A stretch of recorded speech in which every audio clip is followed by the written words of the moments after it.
Writing biography is a strange thing to do.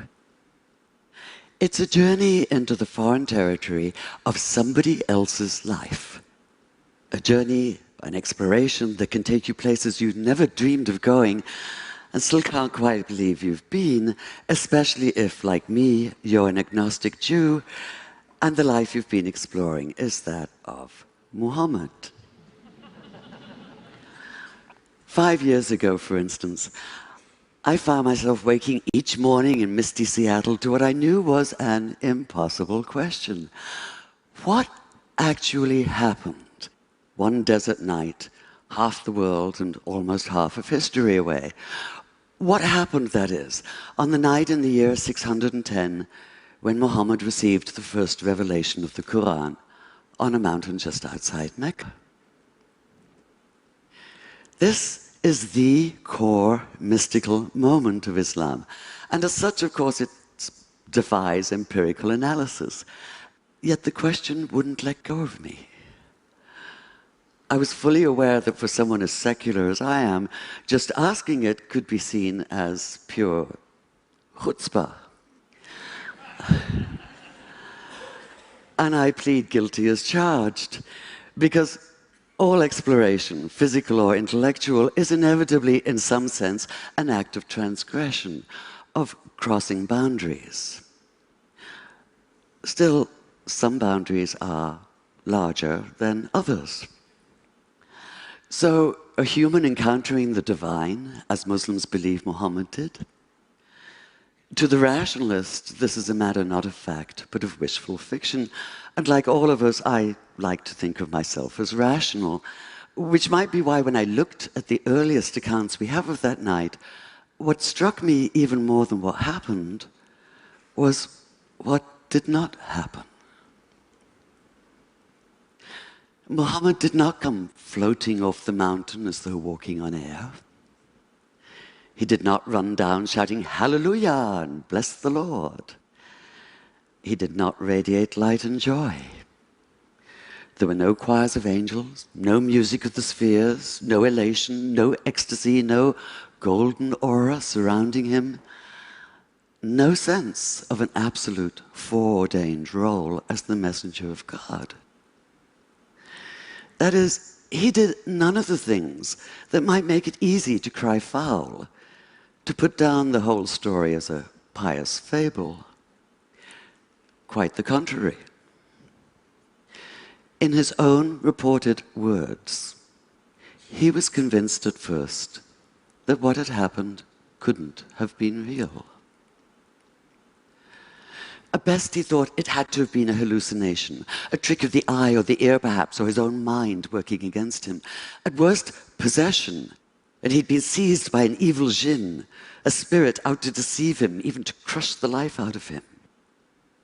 In fact, he was so sure that he could only be Majnun, possessed by a jinn, that when he found himself still alive, his first impulse was to finish the job himself, to leap off the highest cliff and escape the terror of what he'd experienced by putting an end to all experience. So the man who fled down the mountain that night trembled not with joy, but with a stark, primordial fear. He was overwhelmed not with conviction, but by doubt. And that panicked disorientation, that sundering of everything familiar, that daunting awareness of something beyond human comprehension, can only be called a terrible awe. This might be somewhat difficult to grasp now that we use the word awesome to describe a new app or a viral video. With the exception, perhaps, of a massive earthquake, we're protected from real awe. We close the doors and hunker down, convinced that we're in control, or at least hoping for control. We do our best to ignore the fact that we don't always have it, and that not everything can be explained. Yet, whether you're a rationalist or a mystic, whether you think the words Muhammad heard that night came from inside himself or from outside, what's clear is that he did experience them, and that he did so with a force that would shatter his sense of himself and his world, and transform this otherwise modest man into a radical advocate for social and economic justice.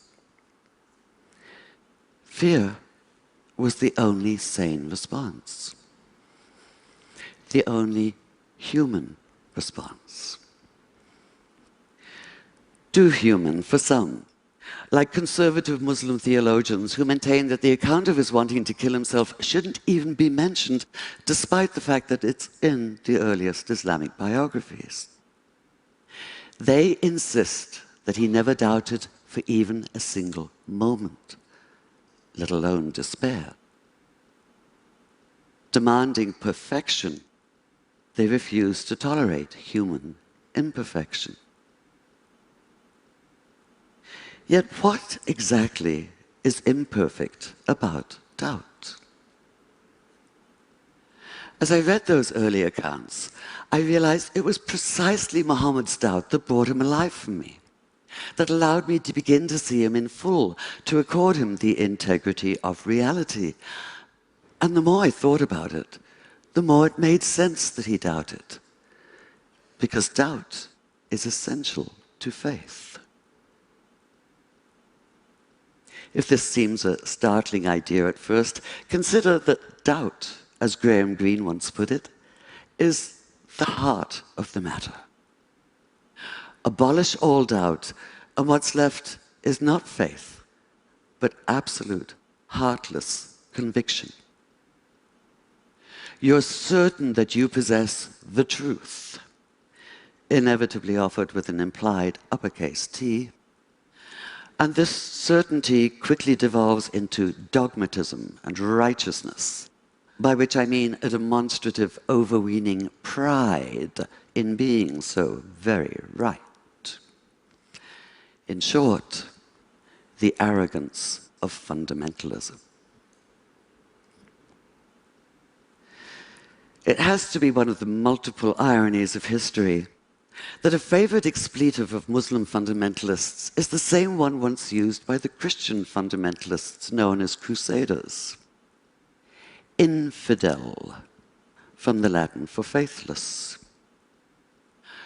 Doubly ironic in this case because their absolutism is in fact the opposite of faith. In effect, they are the infidels. Like fundamentalists of all religious stripes, they have no questions, only answers. They found the perfect antidote to thought and the ideal refuge from the hard demands of real faith. They don't have to struggle for it like Jacob wrestling through the night with the angel, or like Jesus in his 40 days and nights in the wilderness, or like Muhammad, not only that night on the mountain, but throughout his years as a prophet, with the Quran constantly urging him not to despair and condemning those who most loudly proclaim that they know everything there is to know and that they and they alone are right. And yet we, the vast and still far too silent majority, have ceded the public arena to this extremist minority. We've allowed Judaism to be claimed by violently messianic West Bank settlers, Christianity by homophobic hypocrites and misogynistic bigots, Islam by suicide bombers. And we've allowed ourselves to be blinded to the fact that no matter whether they claim to be Christians, Jews, or Muslims, militant extremists are none of the above. They're a cult all their own, blood brothers, steeped in other people's blood. This isn't faith. It's fanaticism, and we have to stop confusing the two. We have to recognize that real faith has no easy answers. It's difficult and stubborn. It involves an ongoing struggle, a continual questioning of what we think we know, a wrestling with issues and ideas. It goes hand in hand with doubt, in a never-ending conversation with it, and sometimes in conscious defiance of it. And this conscious defiance is why I, as an agnostic, can still have faith. I have faith, for instance, that peace in the Middle East is possible despite the ever-accumulating mass of evidence to the contrary. I'm not convinced of this. I can hardly say I believe it. I can only have faith in it, commit myself, that is, to the idea of it. And I do this precisely because of the temptation to throw up my hands in resignation and retreat into silence. Because despair is self-fulfilling. If we call something impossible, we act in such a way that we make it so. And I, for one, refuse to live that way. In fact, most of us do. Whether we're atheist or theist or anywhere in between or beyond, for that matter, what drives us is that despite our doubts, and even because of our doubts, we reject the nihilism of despair. We insist on faith in the future and in each other. Call it naive if you like. Call it impossibly idealistic if you must. But one thing for sure, call it human. Could Muhammad have so radically changed his world without such faith? Without the refusal to cede to the arrogance of closed-minded certainty? I think not. After keeping company with him as a writer for the past 5 years, I can't see that he'd be anything but utterly outraged at the militant fundamentalists who claim to speak and act in his name in the Middle East and elsewhere today. He'd be appalled at the repression of half the population because of their gender. He'd be torn apart by the bitter divisiveness of sectarianism.